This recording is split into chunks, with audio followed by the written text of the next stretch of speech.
Tanse, I'm Creeson Agecoutay. Welcome to APTN National News. We are now learning about a sixth Indigenous person who has died by RCMP or police in this country in the span of roughly 2 weeks. According to RCMP, on August 29th, Buffalo Narrows RCMP was responding to a call at around 3:30 a.m. heading to Buffalo Narrows from Turner Lake. On the 909 grid road near the junction of Highway 155, RCMP say an officer struck a pedestrian with their police vehicle. The officer immediately called an ambulance and provided first aid to the man. When paramedics arrived, they pronounced the 31-year-old man from Clearwater River Dene Nation dead at the scene. The Serious Incident Response Team is now investigating. The man from Clearwater River Dene Nation now joins 5 others who have died from police or RCMP. They include Hoss Lightning from Samson Cree Nation, who was shot and killed by 2 RCMP officers in Wetaskiwin, Alberta. Tammy Bateman, who was struck and killed by a Winnipeg police vehicle near a homeless encampment in Winnipeg. Danny Knife, who was shot and killed by RCMP in Agecoutay First Nation in Saskatchewan.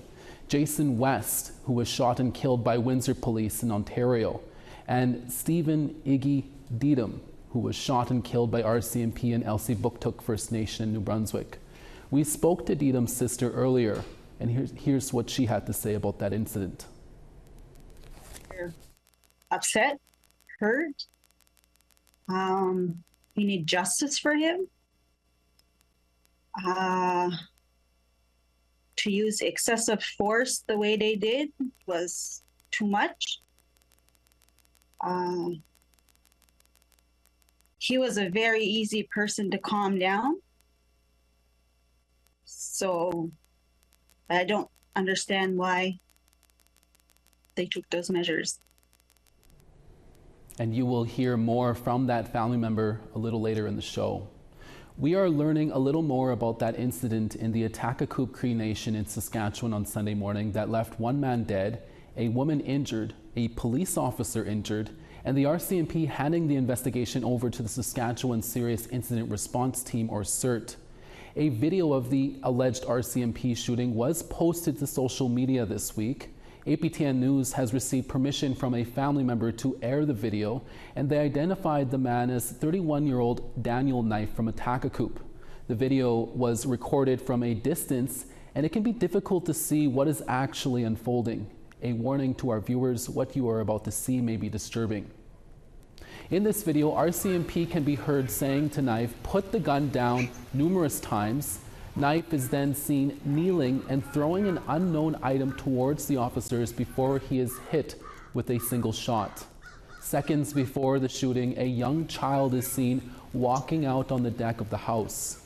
In both the RCMP's and CERT's initial press releases of the incident, a gun is not mentioned, only saying that a confrontation happened before the shot was fired. RCMP cannot comment on the video because CERT is now overseeing the investigation. APTN News requested a comment from CERT regarding the specifics of the video compared to the statements released of the incident.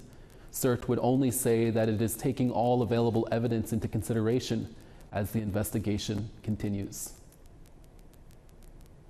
RCMP initially said they were responding after a 27-year-old woman was allegedly assaulted with a machete by Knife earlier in the morning. She was taken to hospital. An officer was also treated for non-life-threatening injuries during the incident. RCMP said they provided life-saving efforts to Knife until paramedics arrived. Paramedics later pronounced Knife dead at the scene. It's one of the highest honors offered to persons who've served the people to lie in state in the provincial legislature. The late Grand Chief Cathy Merrick of the Assembly of Manitoba Chiefs was given that special honor this week. Last Friday, Merrick collapsed while talking to reporters outside the Winnipeg courthouse. Her peers say she advocated for ordinary people until her last breath. Here's TR Wheatley now with reaction from those who attended the event. Throughout the day, this line has been steady, busy from both people from the Indigenous community and Manitobans alike. They're all here to pay their final respects and to say their farewell to Grand Chief Cathy Merrick. Earlier in the day, family, close friends, and leadership gathered outside for prayers and to walk in with Merrick. Once inside, young women wearing ribbon dresses led the procession with Merrick's headdress and a beaded medallion of her home community's flag, the Pimichicamac Cree Nation. Behind them, Merrick's casket is carried upstairs by both RCMP and Winnipeg police officers and into the ceremonial space for viewing. The chief of Pimichicamac spoke about his interaction with Merrick's husband as her family has asked to mourn in private. Wap Kanu, the premier, asked us to, if we could have her lay in state, then I asked the husband, and he was very humbled and honored for that to happen. Grand Chief Garrison City of the Manitoba Kiwet Nui Ugumaganak says he was humbled to see so many people in attendance. It is quite an honor for our people to have our own citizen lie in state in this very respectful establishment, and I know that it helps, and it validates her as a leader. It validates her work and also her character. Hundreds of people lined the halls of the Manitoba legislature for hours, many too emotional to speak. Outside, people gathered throughout the day, some singing to help Merrick on her spiritual journey home to Creator.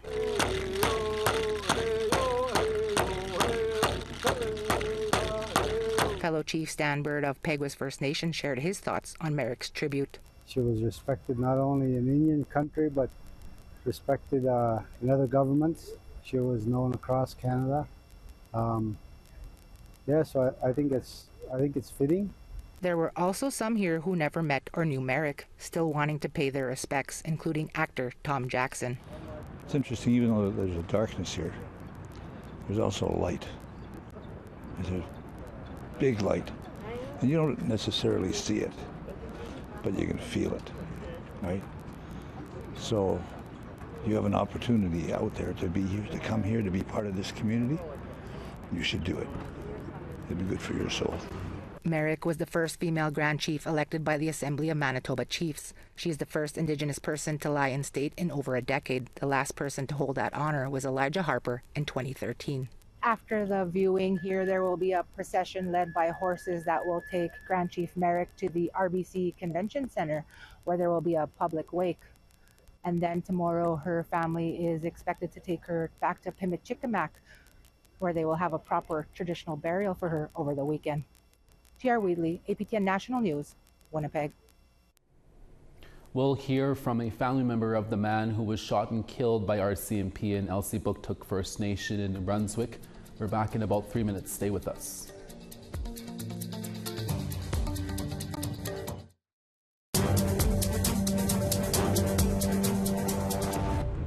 Welcome back. A Mi'kmaq community is in shock after Stephen Iggy Dedam was shot by an RCMP officer during a wellness check.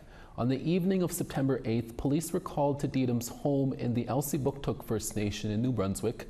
Police say Dedam was in mental distress with a weapon and he refused to drop the weapon.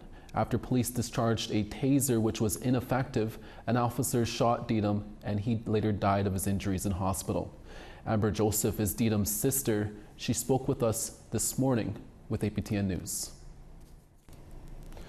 According to the RCMP and the Serious Incident Response Team who is now investigating this matter, they say 2 RCMP officers were called after a male was allegedly threatening to harm himself.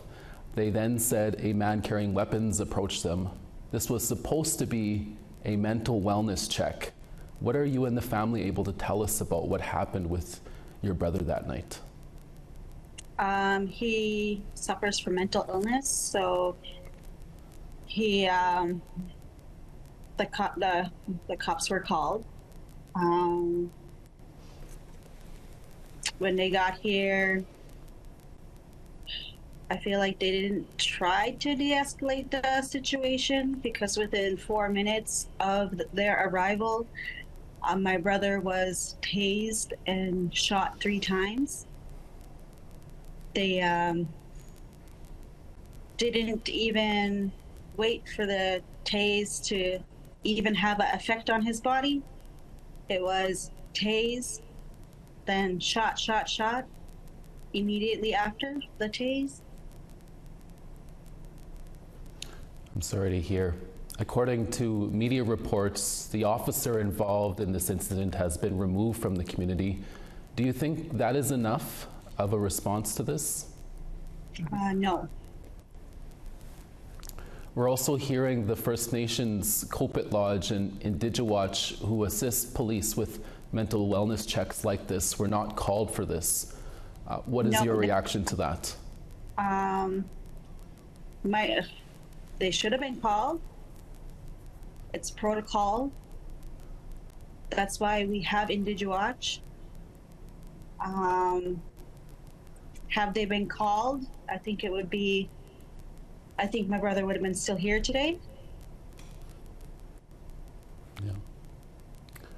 They weren't called until after the fact. They weren't called until after my brother was shot, tased. What has been the reaction from you and your family regarding this and knowing that fact? We're upset, hurt. We need justice for him. To use excessive force the way they did was too much. He was a very easy person to calm down. So I don't understand why they took those measures. What can you tell us about Stephen and what kind of person he was? He was a fisherman. He was a very family-orientated person. He loved family gatherings. He loved to spend time with his family and his friends. Cared for everyone around him. He would give his shirt off his back to somebody who needed it. Loved helping, loved spending time with his son. What's next for you and the family following this incident? It's definitely not going to stop here. We're going to continue to seek for justice for him. I don't know if you guys want to add anything, but. And what has been the reaction from Elsie Booktook and the leadership there regarding this incident? I don't know how to answer that. Huh? Hard to speak for them. Yeah. There's a community rally at the police station and signs calling for justice at the RCMP station. I also see that the people in the community don't want the RCMP there anymore. No, that's, yeah. No. If that's how they treat us, we don't want them around. They're seeking, They didn't have to shoot him. I also didn't have to shoot there. They could have shot and shot them. They didn't. They would do trigger happen. But it overkill. Yeah. Well, Amber, we'll have to leave it there. okay. Again, our condolences to you and the family, Amber, and thank you for speaking with us today. Yeah.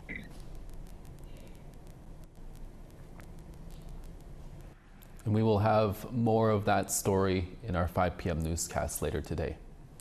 A partnership between a First Nation and a fish farm company in British Columbia could potentially pave a new way forward for sustainable and economic benefits. APTN's Tina House recently visited a fish farm and has more on this development. Situated just outside of Port McNeill, a small community on the northern tip of Vancouver Island, where fishing and forestry are the main economy, is the Agecoutay fish farm. Opened in 2013, the operation is only one of 2 fish farms in BC that is completely on land. It's isolated from wild populations of fish, and it's fed by well water by the nearby Nimkish River. In this promotional video by the company, they explain how the process works. We use state-of-the-art technology to recycle and to reuse the vast majority of water in the system. That allows us to have much greater control over all the things that are important to the fish, and so create optimal conditions for them to grow in 24/7 so that the fish are happy and content, and as a result they perform very well. The Numgeese Nation, whose traditional territory the operation is based from, are partners in Agecoutay. Ernest Alfred says he's proud of the partnership and says it's a great example of how First Nations can play a major role in sustainability and economic development. Our nation has become leaders and pioneered technology here, and that we share it freely with anybody who is interested in learning about it and maybe perhaps learning from some of the side steps we've made with the project. But I think for us, it was the fact that we needed to be a leader in terms of this technology and in terms of protecting our wild salmon. However, despite the success of Katerra, not all the fish farmers in BC are happy. Just this past June, the federal government announced plans on banning open-net salmon farms in the ocean by 2029 due to the risk of farmed fish interacting with wild fish and potentially spreading diseases and sea lice. Ernest Alfred was part of the fight to protect wild salmon from the open-net farms and says he supports the government's decision. I really hope that our government takes this as an example to follow, and that we want to set that example as leaders and to see what is happening in the Broughton, for example, or in the discoveries where farms have been taken out. We see the life returning, and that's really important for us. Brian Wadhams is on the Numgees Council.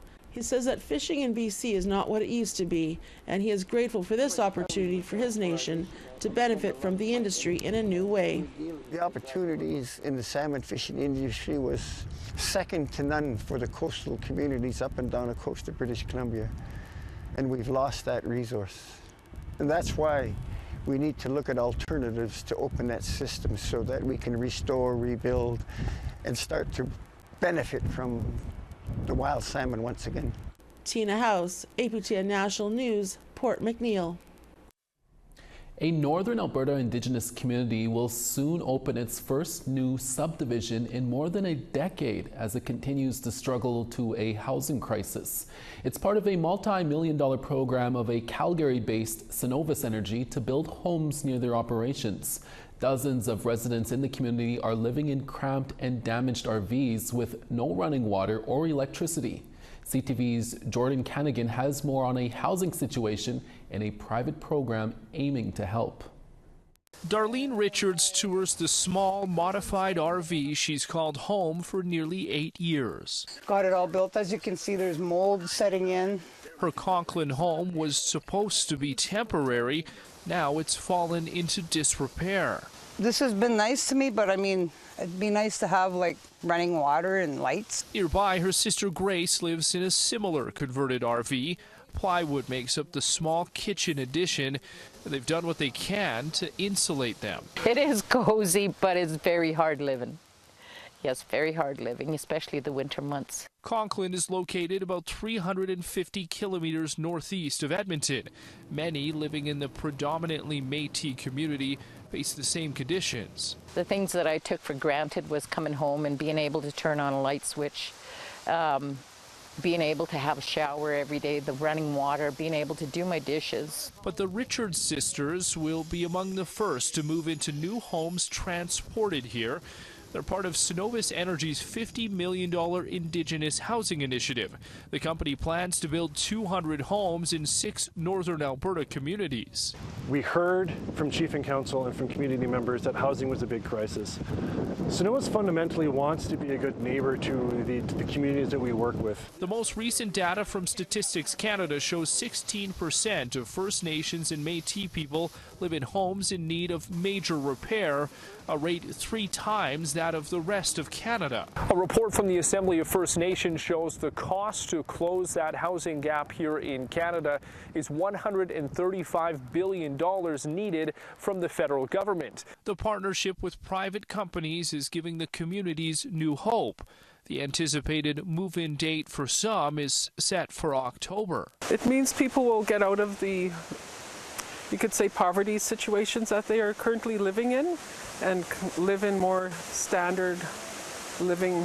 Darlene and Grace have already started packing and know exactly what they're looking forward to doing most in their new homes. A shower. A shower, and then in December month, a Christmas dinner. Jordan Canigan, CTV News, Conklin. Now to today's website poll questions. We're asking, do you support the NDP pulling out of their deal with the Liberals? We have yes, no, or unsure. We're also asking, do you believe race-based data collection could help address systemic racism in policing? Yes, no, or unsure. Go to www.aptnnews.ca to have your say. Amazing Race Canada has crowned this year's winners. We'll bring you an update when we come back. Stay with us.